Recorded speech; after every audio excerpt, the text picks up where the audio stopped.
राम राम किसान भाइयों। पानी के बारे में बहुत सारे क्वेश्चंस आए थे। मतलब बहुत सारे लोग पूछ रहे हैं कब कितनी पानी का स्प्रे करना चाहिए। तो पानी की रिक्वायरमेंट हर स्टेज में, जैसे जैसे हम आगे बढ़ते जाते हैं, अलग अलग स्टेज होती है। पिनिंग होती है, केस रन होता है, माइसीलियम रन होता है, कंपोस्ट बनता है। तो हर स्टेज पे क्या होता है कि पानी की ज़रूरत अलग अलग होती है। तो आज हम इस वीडियो में उसी के बारे में चर्चा करने वाले हैं। तो मैंने कोशिश करी है कि सारे चरणों को अलग अलग तरीके से कवर करूं, और उसमें मेरी कोशिश ये रहेगी कि कुछ सावधानियां भी हैं, कुछ ऑब्जर्वेशन है जो ध्यान में रखने होते हैं पानी का स्प्रे करने से पहले। होता क्या है कि हम किसी बंदे से कह देते हैं कि भाई पानी का स्प्रे करके आ जा, लेकिन होता क्या है कि वो अपने अंदाजे के हिसाब से स्प्रे करके आ जाता है। अगर उसको नहीं पता है कि किस रूम में कितना स्प्रे करना है, तो ये हो सकता है कि आपका मशरूम खराब हो जाए, येलो पिन हेड्स हो जाएं, या ओवर वाटरिंग हो जाए। ओवर वाटरिंग से क्या होता है, आपका कंपोस्ट सड़ सकता है और भी बहुत सारी प्रॉब्लम्स आ सकती हैं।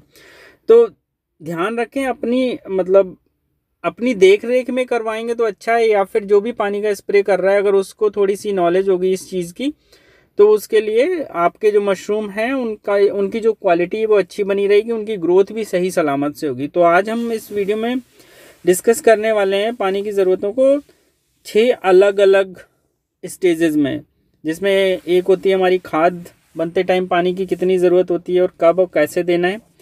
दूसरा है कि माइसीलियम रन के टाइम पे। तीसरा है केस रन, जब केस रन हो रहा हो हमारे यहाँ तब हम कितना पानी स्प्रे करें। पिनिंग जिस टाइम पे हो रही है उस टाइम कितना पानी का स्प्रे करना है। जिस टाइम पे पिनिंग से पिन हेड आ रहे हों, मोस्टली ये प्रोसेस पैरेलल चलती है। पिनिंग एक तरफ पिनिंग निकलती रहती है, दूसरी तरफ पिन हेड बनते हैं और हम मशरूम की हार्वेस्टिंग करते रहते हैं। तो क्या होता है, मेजरली फ्लशेज में हमारे पास में मशरूम निकलते हैं, लेकिन पिनिंग और पिन हेड्स तो लगभग लगभग जब एक बार पिनिंग स्टार्ट हो जाती है तो लगभग लगभग थोड़े बहुत हमेशा ही रहते हैं।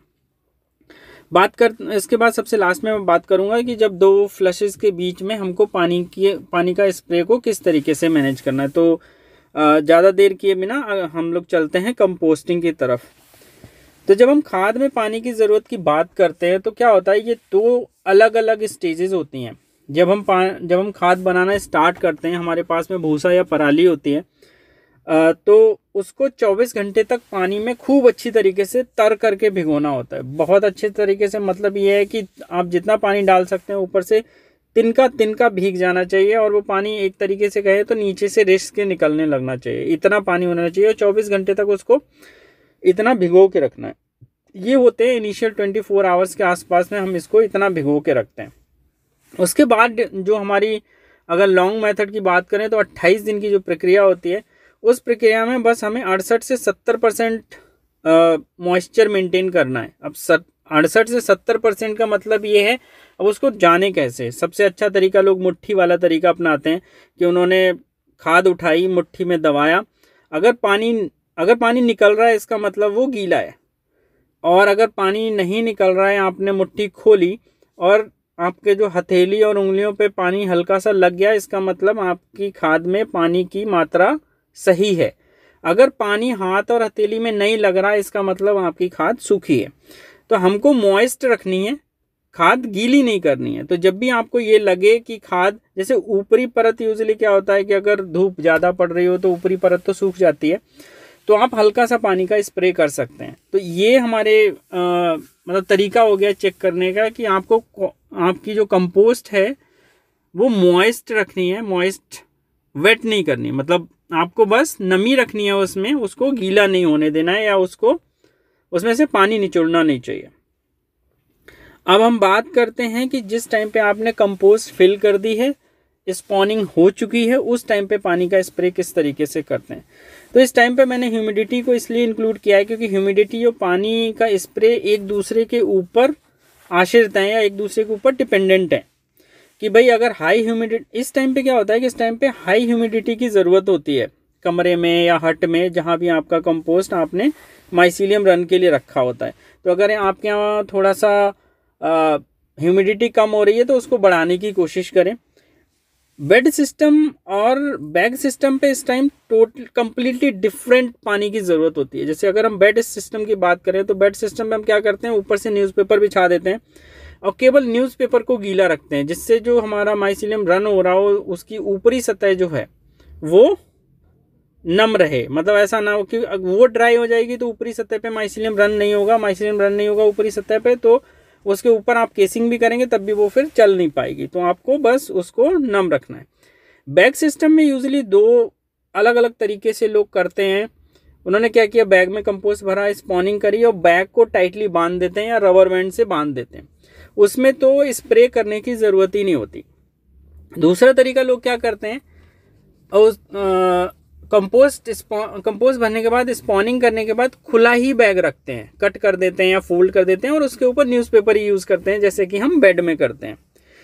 उसके लिए हमें पानी के स्प्रे की ज़रूरत होती है, लेकिन इसमें हमें पानी के स्प्रे या न्यूज़पेपर डालते हुए इतना ध्यान रखना है कि पानी जो फोल्ड की हुई पॉलीथीन है उसकी तरफ को ना जाए या उसमें इकट्ठा ना हो।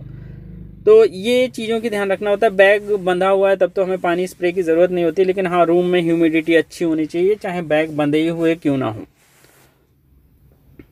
आगे हम बात करते हैं केस रन के समय कि आपका माइसीलियम अच्छे से रन हो गया है और आपने उसकी केसिंग कर चुके हैं। इस टाइम भी हाई ह्यूमिडिटी की ज़रूरत होती है, 90 से 95% तक रिलेटिव ह्यूमिडिटी की ज़रूरत होती है। हवा में नमी आपकी इतनी होनी चाहिए। अगर इतनी नहीं है तो क्या होता है कि ऊपरी जो परत है वो जल्दी सूखेगी। अगर ह्यूमिडिटी अच्छी है तो ऊपरी परत सूखने के चांसेस कम हैं। बेड सिस्टम में इसमें क्या होता है, बहुत हल्का सा पानी का स्प्रे होता है। ऊपर से आप केसिंग सॉइल के ऊपर से हल्का सा पानी का स्प्रे करेंगे और उसमें, लेकिन ध्यान ये रखना है खासतौर पे बेड के किनारों पे आपको पानी स्प्रे करते हुए ध्यान रखना है कि पानी रिस्क के कंपोस्ट की तरफ को ना जाए। इवन इतना पानी ना डाल दें कि केसिंग मिट्टी से नीचे कंपोस्ट की तरफ चला जाए, नहीं तो माइसीलियम जो आपका रन हुआ है वो ब्रेक कर जाएगा, तो केस रन प्रॉपर नहीं होगा और केस रन भी आगे स्लो हो जाएगा। तो हल्का सा स्प्रे करना है। बैग सिस्टम की अगर मैं बात करूं तो इसमें भी बहुत ज़्यादा पानी की ज़रूरत नहीं होती। आप क्या करते हैं कि बैग को कट किया, बैग को कट करते हैं या कुछ लोग फोल्ड भी करते हैं और उसके बाद बस हल्का सा पानी का स्प्रे करते हैं। इसमें भी ध्यान रखने वाली ये बात है कि आप जब बैग को फोल्ड कर रहे हैं तो उसको बहुत अच्छे से फोल्ड करें और नीचे तक फोल्ड करें जहाँ तक आपकी केसिंग सॉइल फिल हुई है। अगर आप उसको अच्छे से फोल्ड नहीं करेंगे तो पानी उसमें भर जाएगा और वो पानी फिर स्मेल करता है और वो फिर सही नहीं होता आपके कंपोस्ट के लिए। या फिर दूसरी चीज़ होती है, जब आप फोल्ड करते हैं तो उसके साथ साथ पानी रिस्क के कंपोस्ट में चला जाता है, वो भी फिर आपके केस रन के लिए सही नहीं होता। मशरूम की प्रोडक्शन गिर जाती है उससे।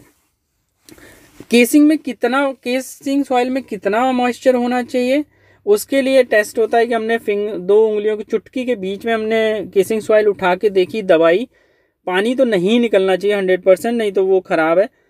मतलब एक तरीके से कंपोस्ट ख़राब हो जाएगा, नीचे सड़ने लगेगा अगर इतना पानी आपने कर दिया स्प्रे। तो आपके बीच में जो उंगलियों के बीच में बस नमी फील होनी चाहिए, इतना पानी सफिशिएंट होता है केस रन के टाइम के लिए। अब बात करते हैं पिनिंग के टाइम पे। तो पिनिंग के टाइम पे क्या होता है कि ह्यूमिडिटी हमको कम करनी होती है पहले से, 85 के आसपास हमको ह्यूमिडिटी लेके आनी होती है। क्योंकि क्या होता है कि इस टाइम पे अगर हमारी ह्यूमिडिटी ज़्यादा होगी और हम पानी का स्प्रे भी बराबर करते होंगे तो यहाँ से एक्चुअली हमारे ऑब्जर्वेशन से स्टार्ट होते हैं कि हमको ध्यान रखना होता है कि हमको किस टाइम पे कितना पानी स्प्रे करना है, वरना आपका पूरा का पूरा जो प्रोडक्शन है वो ख़राब हो सकता है। पानी के स्प्रे की वजह से येलो पिनिंग हो सकती है, येलो पिन हेड्स हो सकते हैं, इवन पीले या ब्राउन मशरूम भी हो सकते हैं। तो इसमें बस ये भी हो सकता है एक हट में पानी की रिक्वायरमेंट अलग हो, दूसरी हट में पानी की रिक्वायरमेंट अलग हो, एक बेड में पानी की रिक्वायरमेंट अलग हो, दूसरे बेड में पानी की रिक्वायरमेंट अलग हो। तो पहले देखें कि कितनी पानी की ज़रूरत है, उसके हिसाब से फिर स्प्रे करें। तो अगर मैं बात करूं पानी की रिक्वायरमेंट की, तो पिनिंग, पिन हेड और डिफरेंट फ्लैशेस के बीच जो पानी की ज़रूरत होती है वो एक ही होती है। मतलब तीनों स्टेजेस में जो पानी की ज़रूरत होती है केसिंग सॉइल में वो बराबर होती है। लेकिन हमें ध्यान रखने वाली बातें तीनों स्टेजेस में अलग अलग हो जाती हैं। जैसे पिनिंग के टाइम पे आप अगर पानी स्प्रे कर रहे हैं तो पिनिंग इतनी जल्दी पीली नहीं होगी अगर ह्यूमिडिटी आपकी 85 है। तो अगर ह्यूमिडिटी 90 प्लस हो रही, 95 हो रही है, 100 हो रही है, यूजुअली होता क्या है कि सीजनल फार्मिंग में ये बहुत बड़ी प्रॉब्लम आती है कि जब पिनिंग, पिन हेड या मशरूम की हार्वेस्टिंग होने का टाइम होता है उस टाइम पे हमारे यहाँ ठंड बढ़ जाती है और ह्यूमिडिटी बहुत ज़्यादा हो जाती है। तो होता क्या है, अगर हम सेम तरीके से पानी का स्प्रे करते रहते हैं तो फिर जो मशरूम होता है या पिन हेड होता है उसके ऊपर बैक्टीरिया का अटैक हो जाता है, वो पीला पड़ने लगता है या ब्राउन स्पॉट्स आ जाते हैं और वो सारा का सारा फिर जो भी पिन हेड हो रहे होते हैं वो पीले पड़ के फिर सूखने लगते हैं। तो इन तीनों स्टेज पे हमें मेजरली इस चीज़ का ध्यान रखना है कि केसिंग सॉइल हमारी हमेशा मॉइस्ट रहे। पिन हेड जब बन रहे हो तो बस हमको केसिंग सॉइल टच करके देखनी है, अगर नम है तो पानी की ज़रूरत नहीं है, अगर वो ड्राई हो रही है तभी पानी का स्प्रे करें। ह्यूमिडिटी कम करने की कोशिश हमेशा रहे, कम करने का मतलब 85 के आसपास है तो ठीक है। और इस टाइम पे अगर पीले पड़ गए तो एक और वीडियो मैंने बनाया था जिसके बारे में मैंने येलो पिन हेड की बात करी है, वो देख सकते हैं आप। उसके बारे में मैं अभी इस वीडियो में बात नहीं करूँ क्योंकि वीडियो फिर मतलब वो वीडियो टोटली डिफरेंट टॉपिक पे। अभी हम पानी की बात कर रहे हैं तो पानी की ज़रूरत बस उतनी होती है। अब मान लिया आपके यहाँ मशरूम आ रहे हैं, मशरूम के ऊपर से अगर आप पानी का स्प्रे करेंगे तब भी वही प्रॉब्लम आने के चांसेस हैं, क्योंकि बैक्टीरिया वैसे भी हर जगह होते हैं, उनको एनवायरनमेंट मिलेगा तो वो फलने फूलने लगेंगे फिर पीले पड़ जाएंगे।